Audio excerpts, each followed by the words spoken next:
আমাদের আমাদের এই আন্দোলন আমাদের এই আন্দোলনগুলোর মধ্যে প্রথম সেটি হচ্ছে কমিশনের স্বায়ত্তশাসন প্রতিষ্ঠা করা।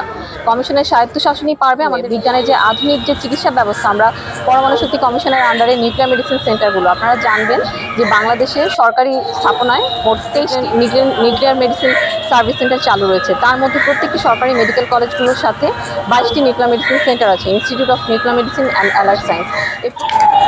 বিজ্ঞান গবেষণা তো স্যার একটি জাতির সবচেয়ে বড় সম্পদ, এবং বিজ্ঞানীরাই হচ্ছে একটি জাতির সবচেয়ে বড় সম্পদ। সেই হিসাবে বাংলাদেশে যে বিজ্ঞানীরা যথাযথভাবে আন্তর্জাতিক বিজ্ঞানীরা যে সুযোগ সুবিধা পায় বহির্বিশ্বে, তাদের সমতুল্য সুযোগ সুবিধা পাচ্ছে কিনা, এবং আপনার যারা বিজ্ঞানী রয়েছেন তারা তাদের যে দাবি দেওয়া এগুলো নিয়ে যদি একটু বল।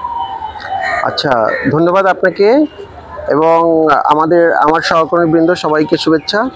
আজকে আমাদের এই যে আন্দোলন, এটার 10ম দিন চলছে। বাংলাদেশ পরমাণু শক্তি কমিশন এদের যে রেগুলেটরি যে আমাদের যে অথরিটি ছিলেন, যেভাবে এটা তৈরি হয় সেটা একটা স্বায়ত্তশাসিত প্রতিষ্ঠান, যেটা হওয়া উচিত ঢাকা বিশ্ববিদ্যালয় বা অন্যান্য যে কমিশনগুলো আছে তার আদলে চলার কথা। কিন্তু 2011 সনের পর থেকে আমরা লক্ষ্য করেছি যে কিছু কিছু অযাচিত হস্তক্ষেপ মন্ত্রণালয়ের, যেটা আমাদের যে স্বকীয়তা, আমাদের যে স্বায়ত্তশাসন বলে যে আমরা যে দাবি করি, সেটার উপর কিছু কিছু হস্তক্ষেপ করা হয়েছে। যেমন আমাদের বাইরে যাওয়ার ক্ষেত্রে আমাদের স্টুডেন্টদের যে স্কলারশিপগুলো, সেগুলো অনেক কষ্ট করে বিজ্ঞানীরা অর্জন করেন তাদের এই স্বীকৃতি স্বরূপ যে তারা একটা পিএইচডি প্রোগ্রামে যাবেন, কিন্তু দেখা যায় যে মন্ত্রণালয় থেকে সেটা তাদের কাটকিয়ে দেওয়া হয়, তাদের জিও দেওয়া হয় না। এবং যখন আবার কমিশন থেকে সেই কর্মকর্তা যখন আবার কোর্টে যান, আপিল করেছেন পর্যন্ত, সেটার অ্যাগাইনস্টে আবার মন্ত্রণালয় থেকে আবার একটা নেগেটিভ একটা ক্রিয়েশন চলে আসে, যাতে করে সে যেতে পারে না। এই ঘটনাগুলো ঘটছে। এবং আমাদের একটা আইবাস একটা সিস্টেম আছে, বলা হচ্ছে যে এর মাধ্যমে বেতন ভাতা পরিশোধ করা হবে, কিন্তু আমাদের যত কমিশন আছে অন্য কোনো কমিশনের ক্ষেত্রে এটা এখনও ইমপ্লিমেন্ট করা হয়নি। এবং এটার যথাযোগ্য প্রয়োজনীয়তাটা যাচাই না করেই আমাদেরকে মন্ত্রণালয় থেকে বলা হচ্ছে আপনারা যদি আইবাসে না যান তাহলে আপনাদের বেতন ভাতা বন্ধ করে দেওয়া হবে। এবং অ্যাকর্ডিংলি সেটা বন্ধও করে দেওয়া হয়েছে। ঈদের আগে আমাদের সব লেভেলের কর্মচারীদের বেতন ভাতা হয়নি। এটার জন্য আমাদের বিজ্ঞানীরা খুব অসন্তুষ্ট হয়েছেন এবং সে কারণে আজকে আমাদের এই পথে দাঁড়ানো। তবে বিজ্ঞানীরা যে শান্তিপূর্ণভাবে অবস্থান করেছি আমরা গত 10 দিন, আজকে আন্দোলনের 10 দিন, আমাদের যে সার্ভিস সিস্টেম, আপনারা জানেন যে এই প্রতিষ্ঠানটা হচ্ছে একটা সেবামূলক প্রতিষ্ঠান। গবেষণা হয়, পাশাপাশি রোগীর সেবা দেওয়া হয়। এবং বিশেষ করে যে সমস্ত ক্যান্সার রোগীরা, অত্যন্ত ব্যয়বহুল পরীক্ষাগুলো আমাদের এখানে করা হয়।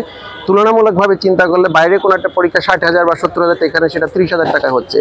এবং একমাত্র থাইরয়েড ক্যান্সারের চিকিৎসা, যেটা রেডিও আয়োডিন থেরাপি অপারেশন করার পরে এখানে নেওয়ার কথা, সেটা অন্য কোথাও দেওয়া হয় না। সেটা সারা বাংলাদেশে একমাত্র পরমাণু শক্তি কমিশনের মাধ্যমে এটা পরিচালিত, এই থাইরয়েড ক্যান্সারের রোগীর চিকিৎসা পরবর্তী ফলো আপগুলো। এবং আমাদের এখানে রোগীরা এসে এখানের যে রিপোর্টের যে অথেন্টিসিটি, সেটা অন্যান্য রিপোর্টের থেকে অনেক গুণ বেশি বলে এখানে একটা রিলায়েবিলিটির প্রশ্ন আছে। আমাদের এখানে কখনোই ভিড় কমে না। এবং আমাদের যে ডক্টররা, আমাদের যে স্টাফ যারা আছে, তারা অত্যন্ত আন্তরিক, রোগীর প্রতি অত্যন্ত সদয়, যার জন্য জাতির কাছে পরমাণু শক্তি কমিশন একটা গর্বের জায়গা বলে আমাদের পরিচয় ছিল। সেখান থেকে আমরা লক্ষ্য করছি আমাদের সেই অবস্থাটা ধরে রাখার জন্য আমাদের যে পরিচালনা পর্ষদ, অর্থাৎ আমাদের চেয়ারম্যান, আমাদের মেম্বার, কথা আছে যে 4 জন মেম্বার থাকবে, একজন চেয়ারম্যানের অধীনে একটা পরমাণু শক্তি কমিশন, একটা কমিশন গঠিত হয়। সেখানে মাত্র একজন চেয়ারম্যান, তাকে চলতি দায়িত্বে রাখা হয়েছে। একজন মাত্র মেম্বারকে চলতি দায়িত্বে রাখা হয়। অর্থাৎ যে কোরাম গঠিত হওয়ার কথা কোনো ডিসিশন মেকিংয়ের ক্ষেত্রে, সেটা কিন্তু সম্ভব হয় না কমিশনের পক্ষে। বিগত দিনগুলো ধরে এসেছিল। যার জন্য আমরা এখন কয়েকটা দাবি এখানে পেশ করেছি, 11 দফা দাবি। তার মধ্যে অন্যতম হচ্ছে আমাদের কমিশনের স্বায়ত্তশাসন পুনঃপ্রতিষ্ঠা। আমাদের দাবি হচ্ছে যে কমিশন, পূর্ণাঙ্গ কমিশন যেন প্রতিষ্ঠা করা হয়।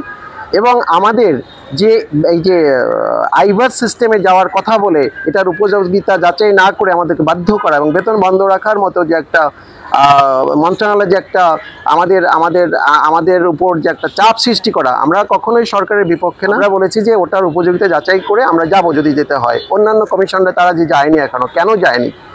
অতএব এই বিষয়গুলো চিন্তা না করেই এগুলো করা।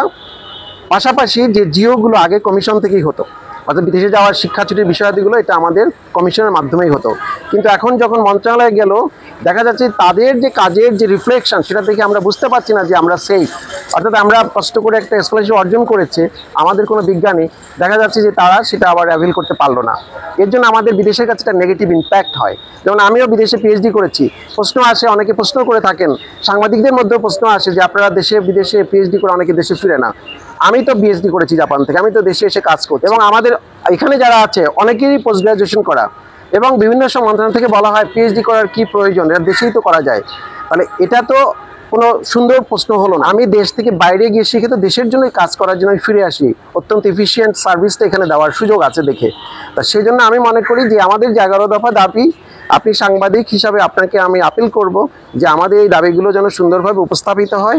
আমাদের যে সবার যে আমাদের যে কর্মকর্তা কর্মচারীদের আমাদের যে 3টা পরিষদ এখানে একত্র হবে, আমাদের কমিশনের চেয়ারম্যানের কাছে বলা হয়েছে, প্রধান উপদেষ্টার কাছে স্মারকলিপি দেওয়া হয়েছে, আমাদের বিজ্ঞান মন্ত্রণালয়ের যে দায়িত্বে উপদেষ্টা যিনি আছেন স্যার সালামান স্যার বাইরে আছেন, তার কাছে তথ্য দেওয়া হয়েছে।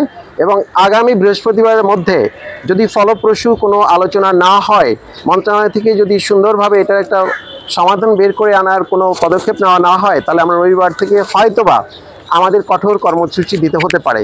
সেটা আমাদের জাতির জন্য কখনোই ভালো হবে না। আমরা বিজ্ঞানী, আমরা শান্তিপূর্ণ অবস্থান এবং শান্তিপূর্ণভাবে আন্দোলন চালিয়ে যেতে চাই, যেটা আমাদের সমস্ত রোগীরা লক্ষ্য করেছে যে আমরা এখানে দাঁড়িয়ে রোদের মধ্যে কষ্ট পাচ্ছি, কিন্তু আমাদের সার্ভিস সিস্টেম কিন্তু চলছে। আমরা আজকে 10ম দিনে এসেছি। অতএব এই বিষয়টা মাথায় রেখেই আমরা চাইব বৃহস্পতিবারের মধ্যে আমাদের চেয়ারম্যান এবং মেম্বার মহোদয় তাঁরা যেন হয় এটার জন্য মন্ত্রণালয়ের সঙ্গে যোগাযোগ করে একটা সুন্দর পদক্ষেপ নিক, বেরিয়ে আসুক, অথবা তাদেরকে পদত্যাগ করতে বলা হয়েছে। এবং আমি চাই যে আমাদের এই আন্দোলন একটা সুন্দর রূপ পাক, আমরা বিজ্ঞানীরা দেশের জন্য ভালো কাজ করব এটাই প্রত্যাশা করি, এবং আমাদেরকে সেই পরিবেশ সৃষ্টি করে দেওয়া হোক। কারণ আমাদের বিজ্ঞান গবেষণার জায়গাটা হচ্ছে অত্যন্ত নিখুঁতভাবে কাজ করার জায়গা, এখানে আমাদের মনস্তাত্ত্বিক একটা ব্যাপার থাকে।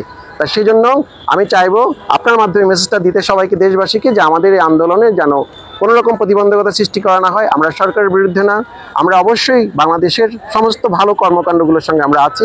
ধন্যবাদ আপনাকে, এবং আমার শুভেচ্ছা রইল সবাইকে।